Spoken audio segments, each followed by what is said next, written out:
Hey everyone, welcome to the Living Colorado Getting Real Estate podcast. I'm your host, John Wilkinson, with my co-host, Kenda Ruck.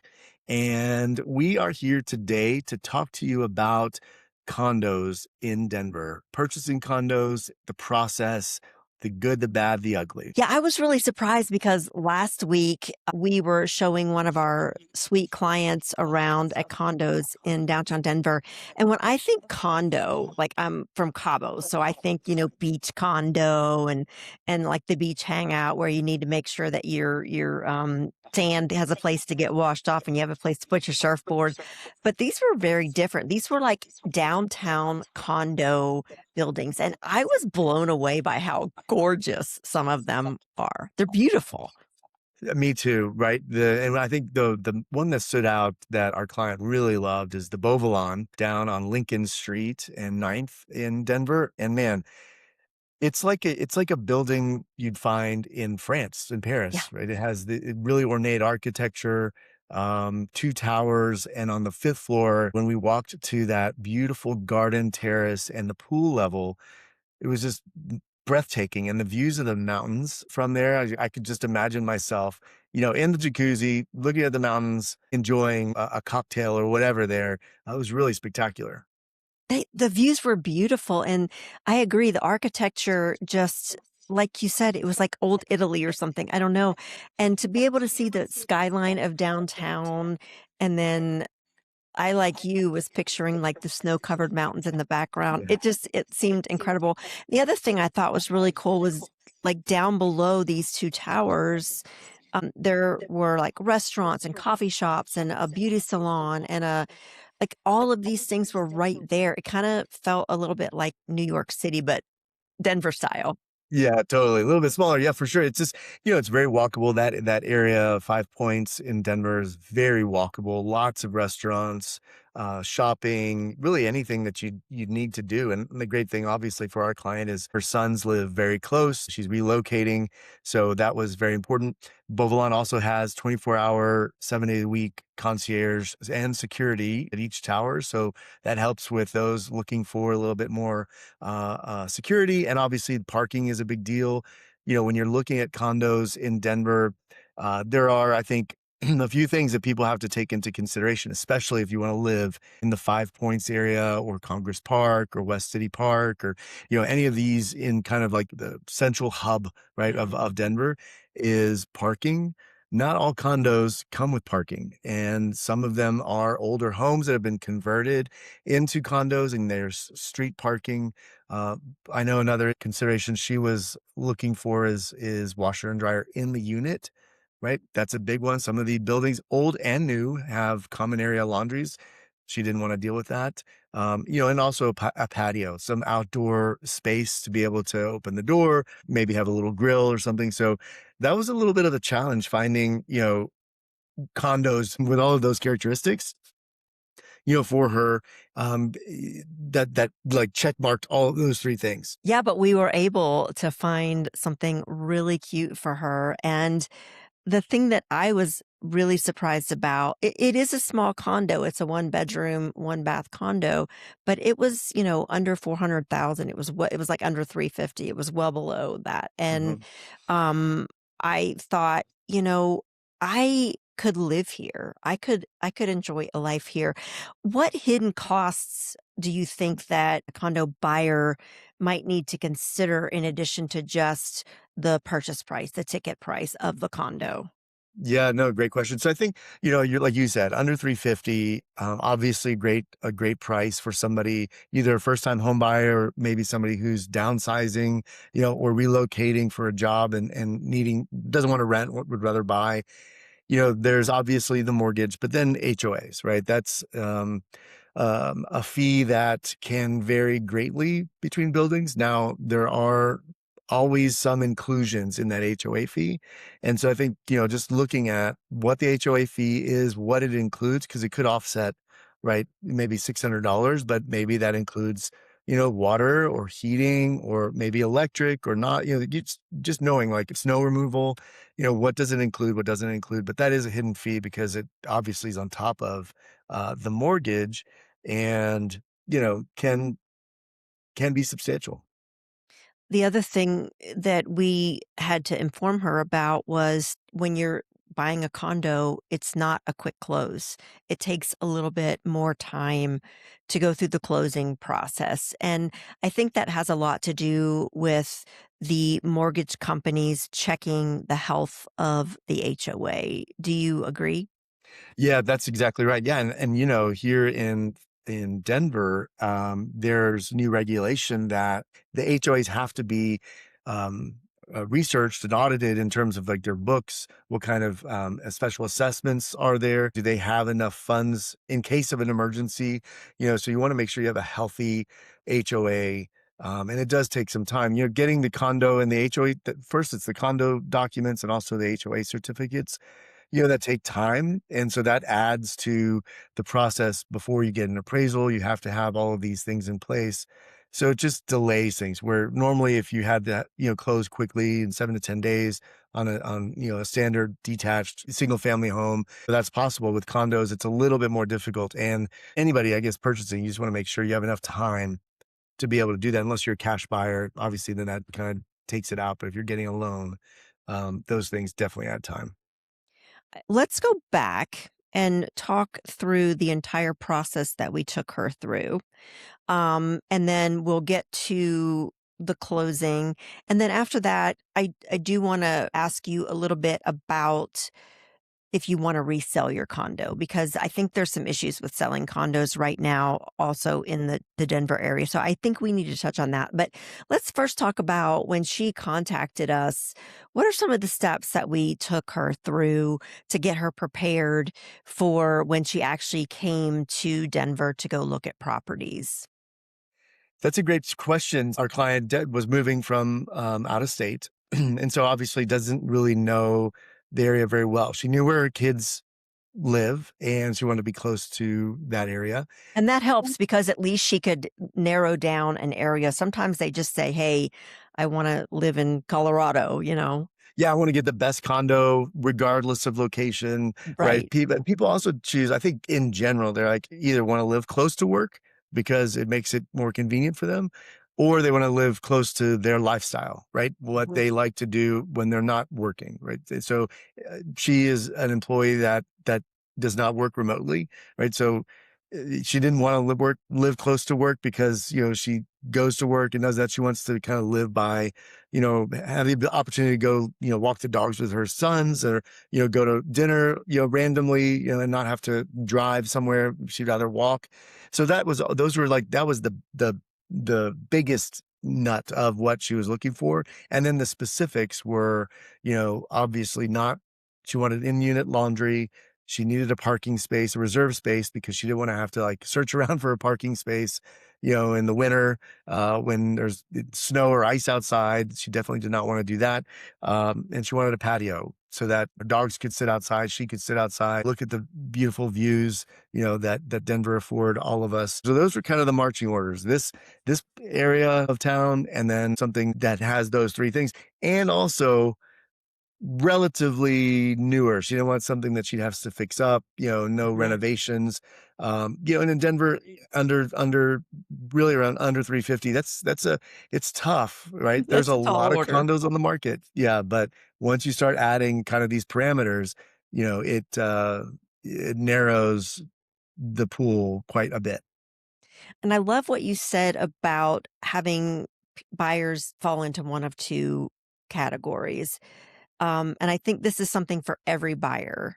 Um, if you're thinking about moving to Colorado, no matter where you want to be, would you like to be close to work? Is that important for you so that you don't have a long commute? Or do you want to be close to your lifestyle? That is up to each individual person. Different people have different priorities and different things that consume the majority of their time and are important to them, to their quality of life.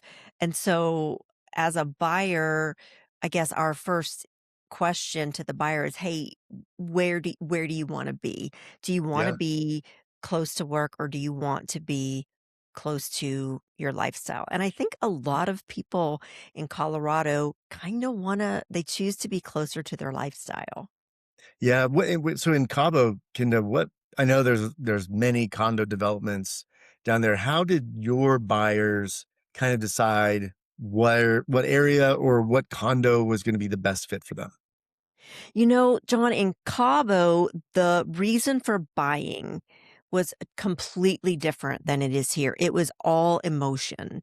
It was Yeah. all the dream of, I want to bring my grandkids here, or I want to be able to come here during the winter and golf every day, or I want to watch the whales breaching in the ocean from my patio. So it wasn't, I need to be close to work, or I need to be close to my kids' school, or I want to be close to family. It was all emotion driven, and I think it was they would walk into a place, and if the feeling of the place was matching the feeling that they had imagined in their mind about what their ideal scenario was, then people would just know.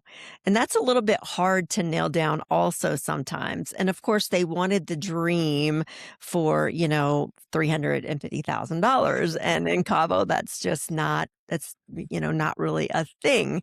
Yeah. Um, but motivation of what it is that you're looking for, I think that's what helped me be a better agent was asking the questions that helped me understand what is really at the heart of this property search. And I think for our client here, it's she wants to be closer to her boys. Yeah, totally. And I think two things can be true, right? Where it's location for her by her boys is super important.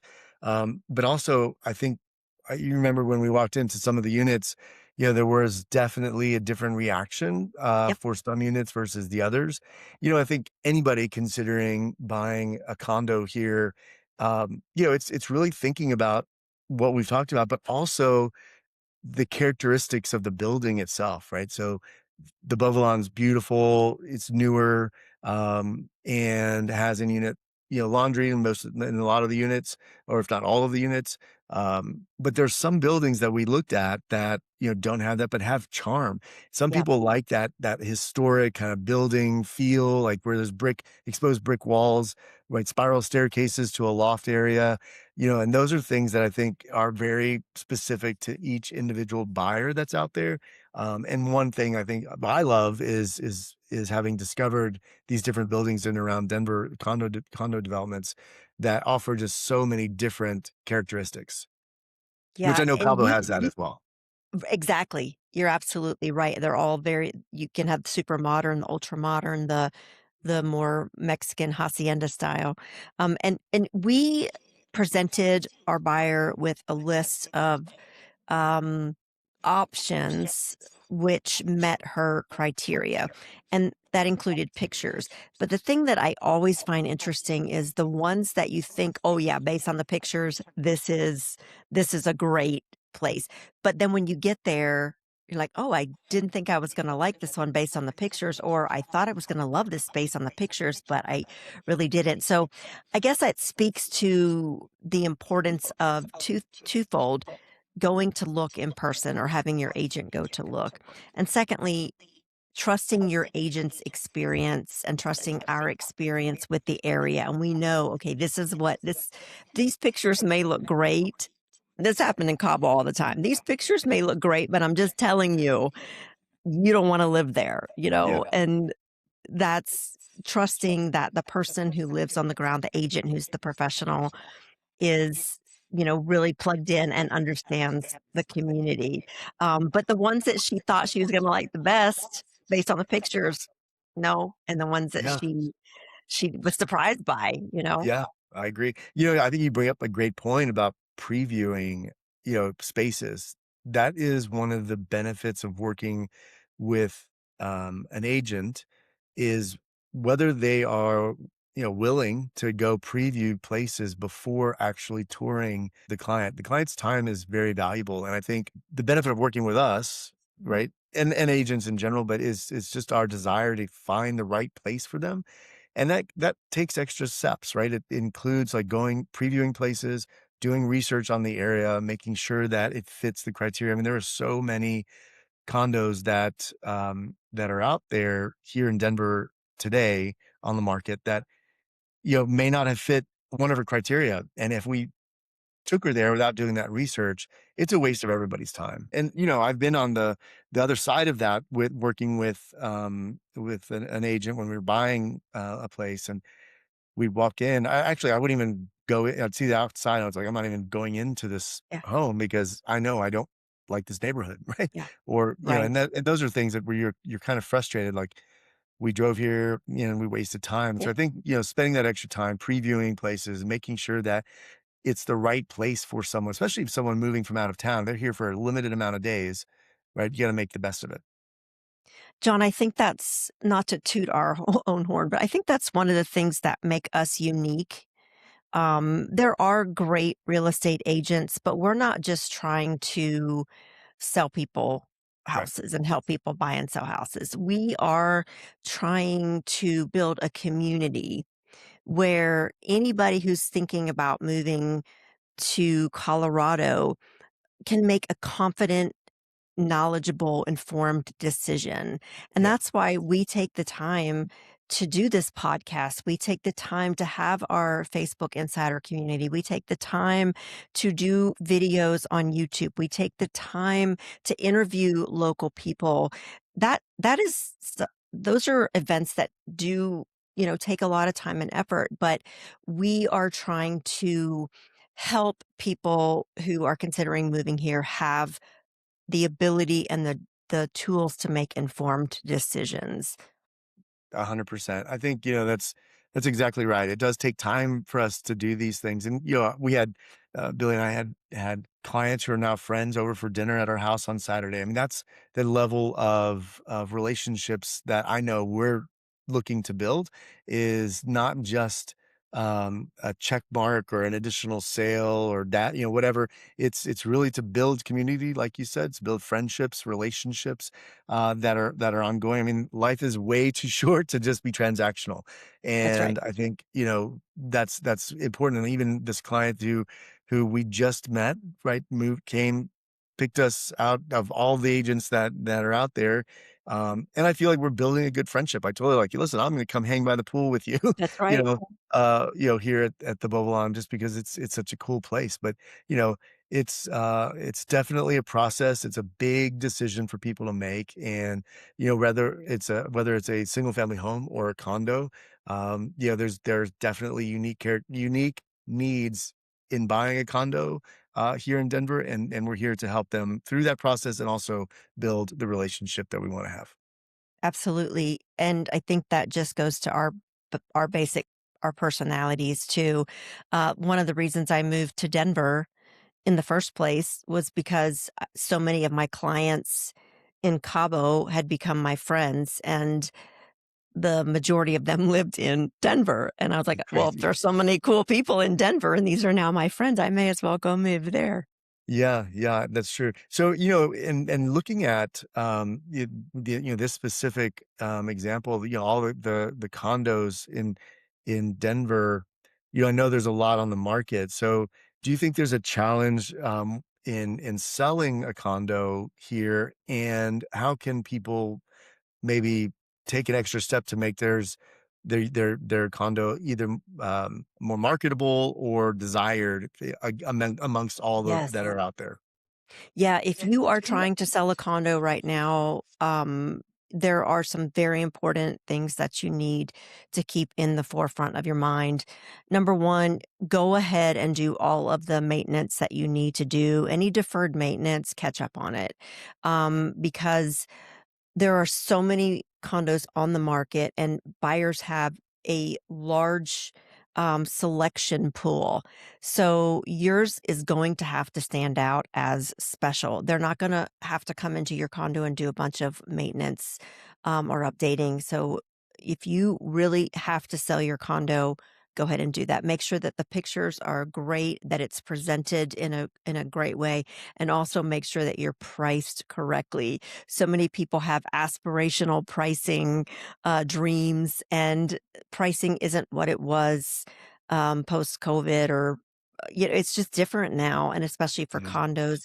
When you have a great number of units on the market, that is more supply. And when you have more supply, the demand goes down, and that means that you have to price it correctly in the first place. Don't chase the market down and keep reducing and keep reducing and keep reducing. Come out of the gate strong, confident in your price, and make sure that the condo is showing in the best possible light possible. Yeah, I agree, and the photos for sure, and like you said, when you walk into a space and if it you've done all you can to make these photos amazing. Hopefully, you're not using AI or some other tool to clean it up because when somebody walks in, reality is gonna hit them in the face, right? That's So, right. it's making sure that you've done all of the things that you need to do to make sure that the unit is presentable. One of the services, that we like to offer is staging consultation, right? Because that is a big thing, and it's not our opinion. You get a professional designer to go in there and look at what you have and maybe just kind of tweak things so that it really does stand out when people walk in and like, as they say, the photos match the reality, right? So they're not walking into some, you know, fake or photoshopped images and Right. hoping that'll sell it. Because that is a big turnoff because it shows, I don't wanna sound dramatic, but it shows like a level of dishonesty, and Mhm. people don't like that. Yeah. Um, I always told my clients always that what is attractive to live in and what you want to live in your home and how you want to represent yourself in your home is different than how you need to sell your home. So Yes. when you're selling your home, it needs to look different. It shouldn't reflect your personal style. It shouldn't reflect your personal life, things that you love and hobbies. It should be very generic so Yeah. that any person who walks in can project their style in your house and Yep. not have that like conflict of, oh, how am I going to change all of this? And that's why people always say make sure your walls are neutral, make sure everything's neutral. Yeah. It's not because they want you to like not express yourself. It's because any barrier to a buyer walking in a condo or a home and they see a barrier like, oh, I'm going to have to paint or this is not my style, that's one moment that they are taking away from falling in love with your house. Yeah. So, staging is not about making it look like you think it should look. It's about making it look like what the most number of buyers would view without any objection. Does that make sense? 100%. Yeah, I think that's, having sold, and I know you have sold your home, you gotta do everything you can to kinda neutralize, the space, make it stylish, but in a way that's enticing to everybody. It's like a model home, right? You Yeah. walk into a model home, or any new development, even in condos or high rises is the sales centers, like, those are designed to be attractive to almost everybody, right? Yeah. And then you can start to envision, your stuff in that place. I think with our client looking at, the condos here in Denver, it that was important, right? Is like some units are vacant and she can visualize her stuff there. Some are staged. I think staged units show better They than always do better. they do because, space, usage of space is important, especially if you have a unit that's, 800 square feet. It's not very large. So you've got to show buyers who are not designers themselves how to use space or how you can use space. And if it's Mhm. vacant, it's tough to do that. And so It you kind of is. let their mind think like, oh no, this is too small. When in fact, you can actually do some really great things in an 800 square foot space, right? So Yep. I think um, she loved that we were able to kind of walk her through that. Yeah.